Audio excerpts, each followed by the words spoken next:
my friends. Oh my goodness. Just wanted to pop on quickly. It's just going to be a little update on the nightmare of my life, which is a rear-ended accident.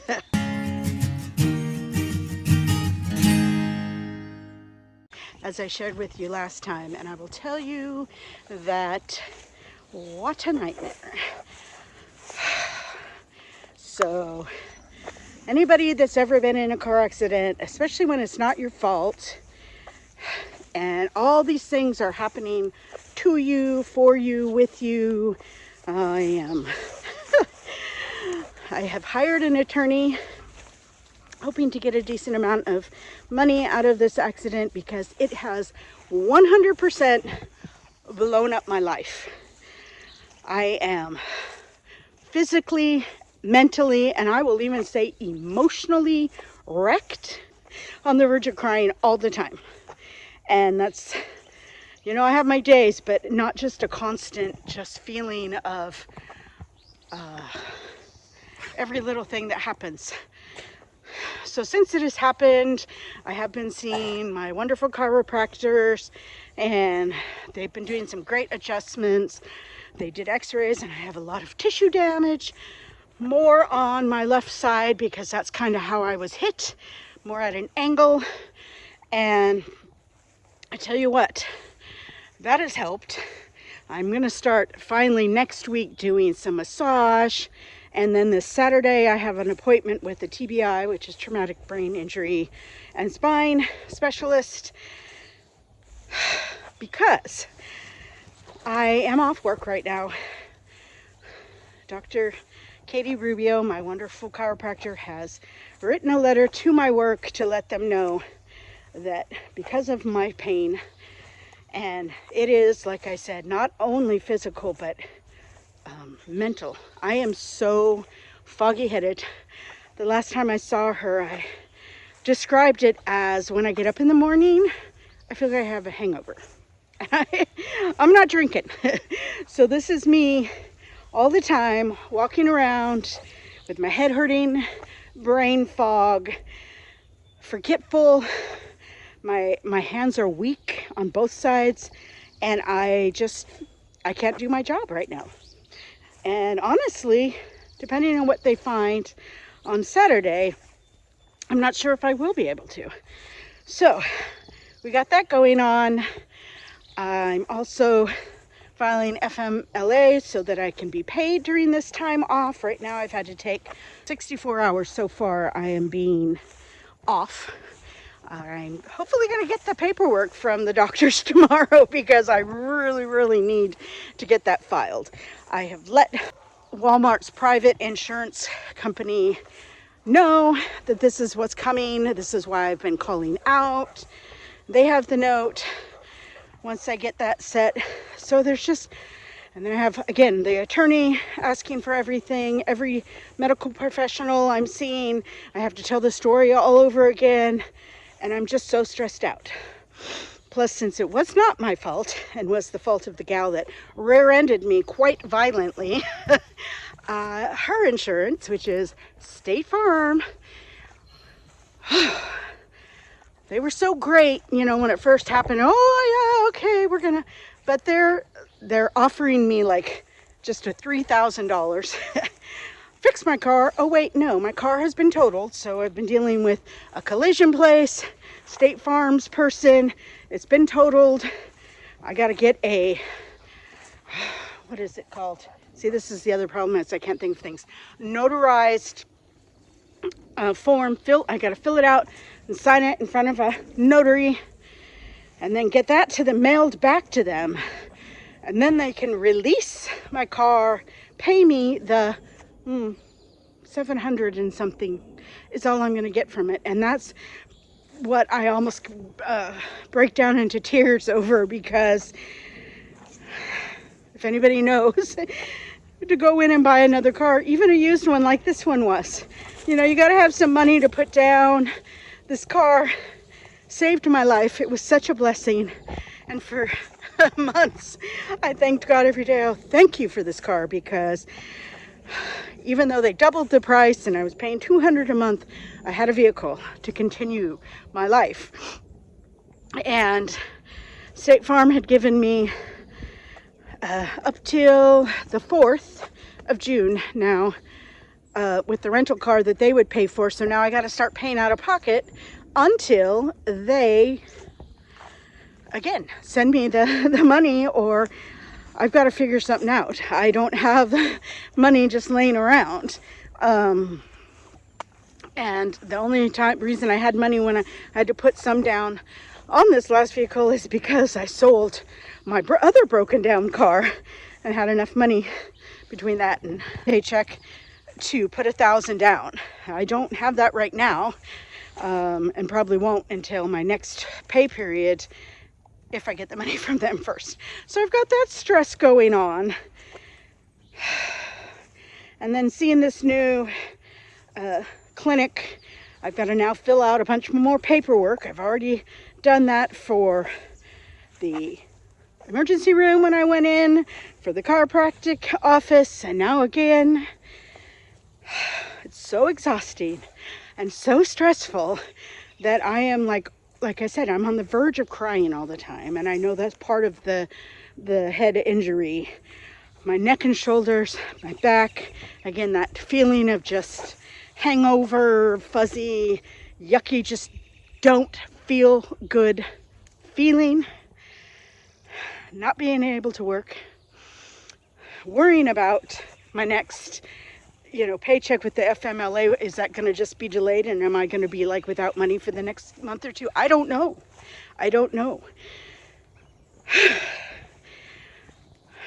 And having said all that and dealing with everything, I know God is in control, and I know that He turns everything that happens to us to our good. There is a reason, there is a purpose. And it's so hard when you're in the middle of something and the end is so far out. I mean, I don't know what the attorneys are going to do. I don't know if there's going to be court. Am I going to have to go testify? I don't know any of that. And it scares me and it worries me. But I can't do anything about it right now, So I go for a walk to clear my head, try to clear my head. My dogs are so insistent. It's hard to get much past noon with them before they're like bugging me. Now yesterday we had a gorgeous day. It got up to 83. It was really warm and lovely. We have a lot of shade around here, as you can see, with the trees and everything. So it stays pretty cool in the shade. And I spent a lot of the day, this is the other area, and I think I've talked about this before, and I don't understand why it keeps happening. But it's my business, which I love, which I'm focused on, which I want more than anything to succeed. And every time I set goals and I start doing things and it's looking bright and up and all those things, then something happens like this, or like being on the phone with different people throughout the day, telling the same story or digging up information and providing all this stuff that, I just am so tired of talking about, dealing with. I was so excited to get into a routine on my new website, kathyscurations.com, to be able to start having a weekly kind of a drop of oh gosh, again, my brain is not focusing on what I want to say. A weekly drop on like a collection. That's what I'm trying to say. So I had planned it out and was all ready. Started promoting it last week that I was going to drop it on June 1st. A metal collection, a vintage metal collection, because I just have a ton of really cool, some decorative, some useful. I like to make it very clear that my website is home decor. So though I may have some things in a particular topic like serveware, but it could be a silver-plated teapot with a burnt bottom that doesn't have a lid. So it's not really serveware, it's more of a vase, right? So I would also tag it that as well and make sure I take pictures of it with flowers in it so people can see it's not really a working teapot anymore, or coffee pot. I have several of those and some fun old kitchen rusty crusty things that again are so cool to, you know, make vignettes and decor, but you wouldn't want to use them because they're just not, you know, they're beyond that use. So I had them all out. I took a cute little video I put on Instagram. I need to, I think, upload it also to YouTube. But life has just been so crazy and confusing, and I'm going to the doctor like every other day, and I'm so stressed out that I finally have gotten the pictures taken and the measurements, and I got the pictures kind of edited because I have to take them and then kind of edit them for my webpage or website, and then I gotta list them. And none of those things particularly takes a ton of time, but when you put them all together, it's a lot of work. And I just feel like everything and anything around me is just distracting the heck out of me right now. And I forget what I need to do. And I'll forget things like the person called today that's going to see me on Saturday at the traumatic brain injury and spine injury clinic. And thankfully, he asked all the same questions again. So I had to answer. But thankfully, he reminded me. He said, try to come early if you haven't gotten your paperwork done. And I'm like, oh my God, that's right. I had that sent to me, I think on Monday, 2 or 3 days ago. And I completely, oh yes, I'll get that all done. So, and I do still have time if I can remember. So it's been really awful. I mean, awful. I've been through it, people, but it's so hard when every time you think you're gonna succeed, you're moving forward. I'm doing all my business and I look around and you guys, I have enough amazing treasures, vintage, handcrafted, unique, rusty, crusty, cool, old, some antiques. I have it all. And it's so amazing. It's like enough to fill a small vintage or antique shop. I really do. Now it's spread out all over. Half of it's in boxes. It's, you know, and so that's why I thought, well, let's do it by collection. So I can go through boxes because I thought I was going to be getting out of here a couple months back, but that didn't work out. So I had been starting to pack things up, sorting things out, which I'm glad I did. But now I need to, okay, so we're doing this cool metal collection, and not everything's had pictures taken yet, but it's a good chunk, and I thought I was going to be able to get it done and launch it June 1st. First it was going to be in the morning, and I'm like, no, I'll try to do it by 7 o'clock, you know, and that came and went. I had doctor's appointments. Actually, I ended up having to do 6 loads of laundry because I've been putting it off because I just have not felt well, and I was finally like, I got to get the laundry done. It was payday. I've got to get some food for me and the dogs, and it just was like, for crying out loud, you know, life just is life and hard, and my business always seems to take the back burner, even though to me, aside from, of course, my animals and if my kids needed me, but you know, like business, that's my future. I'm counting on it and building it to be my future so that I can live a life where I'm making enough to support me and my family, whether 2-legged or 4-legged, and be able to enjoy life, rest. I'm almost 60, and I feel like a teenager or 20-something just starting out again and struggling, and I'm tired of it. I don't want to struggle anymore. And I just, you know, like I said, I'm trusting in God to pull me through this, and I know that he says that he, you know, will give us our loss 10 times, tenfold. And I am looking at some, obviously it's got to be used vehicles, and it's got to be around the 5,000 range. That's about as big a loan as I can get. I can't pay more than $200 a month payment. And so, and I really want a truck. I had wanted a truck but couldn't find one, and was so happy to find my sweet girl that I named Pearl. And when I went to do one final look to make sure I'd gotten everything out, again, I almost started crying. And I've only had this car for like, 5 months? But it was such a blessing and saved me. And now here I am. Here I am again in the same spot of don't have a vehicle, need a vehicle. Gotta, now I gotta do a rental car. And until I get enough money to be able to try and get another vehicle and finance it and make the payments. And I'm fine with all that. That is life. I get it. But it sure does make you wonder, right? It just puts everything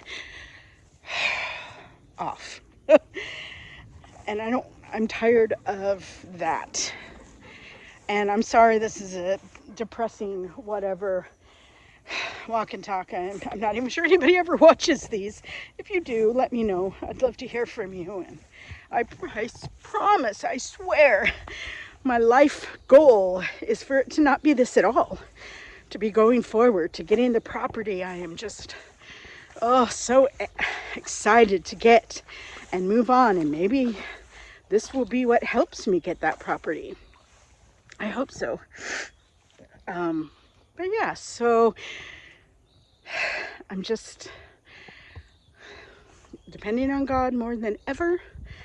And sometimes I think that that's part of why things happen to us, so that we'll go back to God.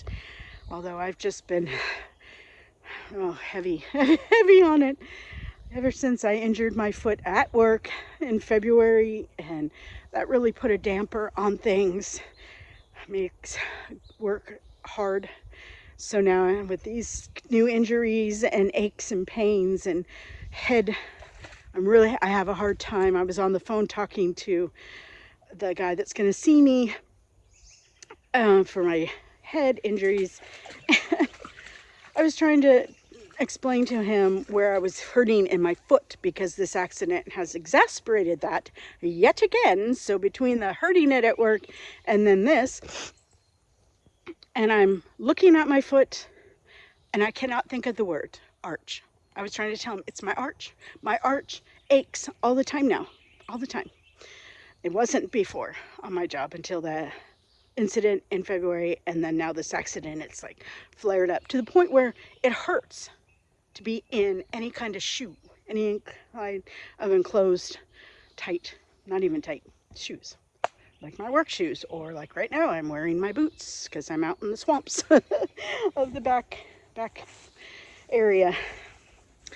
But so yeah, it's frustrating because that's not how I want to be. I don't want to be a fuzzy-headed, feel like a drunk toddler sometimes. I lose my balance. I'm having a hard time seeing, and I had just gotten glasses to use, and I feel like whatever happened to my head, my vision has now been messed up because the glasses aren't as effective as they were, and so I'm just like, I don't know what to do. I'm probably going to have to pay out of pocket again to go back to the eye doctor, because it hasn't been a year, anywhere near, maybe 6 months, to help with my vision, because I strain, and I was telling him that it hurts sometimes just to look, just to look. And so one of the things I needed to do is I needed a new printer for my business and for all of this business going on with this wreck, because I'm needing to print things off. So I went and bought a new printer. I'm trying to set it up today, and they were like, okay, give us the the number on the thing, and it's like teeny tiny print in gray on black. And I'm like, you gotta be kidding me. It's so hard to focus. Okay, anyway, well, we did our walk. I'm trying to see where the sissy is, because she sometimes goes too far, and I think sometimes she gets turned around out here. You wouldn't think so. A dog would be able to breathe, would be able to smell and sense and stuff, but this place just sound bounces, and I don't know. I don't know how they keep track of where they are, but sometimes they run off. And I don't know if you saw my little short I did on Instagram, but yeah, we encountered a nice size elk that they kind of flushed out, and it came running straight at me, and I was like, oh no, oh my God. And thankfully it stopped when it saw me. Oh, here she comes. There's that silly girl. There she comes. And scared the crap out of me. Thank goodness it turned and ran. And we just kept going forward like, I'm going back to the house. I don't want to be out here because they are dangerous. If cornered, they will fight, they will charge, they will do whatever to defend themselves. So, whew, that was scary. And thankfully, I think it scared the dogs enough too, because I knew something was going on. They had run ahead of me. Actually, Macy had. And I kind of heard some rustling like in the trees and stuff. I thought, oh gosh, they're really getting down in those brambles and stuff. And then Sawyer kind of came up and then just took off running towards where I was hearing the sound and where Macy, and I'm like, uh-oh, something's going on. Something's up there. And neither one of them barked. So but just I think them both running into where they were hearing rustling scared the elk, and she came running out. And I assume it's a she, I don't know. And then did the take off towards me. Yeah. Anyway. I mean, life can be so great, and you can still be in the peace of God, going through all the trauma, for sure. But this girl's just a little on the, I need a break. I really need a break, and being off of work really helps, for sure. So that I can deal with all this and take care of things. And I know God is in control, and I know it's all gonna work out. But oh my goodness, it has been a day, a week, getting close to almost a month of a lot of stress. So if anybody out there is dealing with that same stuff right now, I hope that I can encourage you to just, again, stay in faith, trust, do the best you can, give yourself a chance. It's kind of muggy out here today, to just breathe, pray, and as always, keep looking up. Know you've been a good friend, and that's in the thick and thin.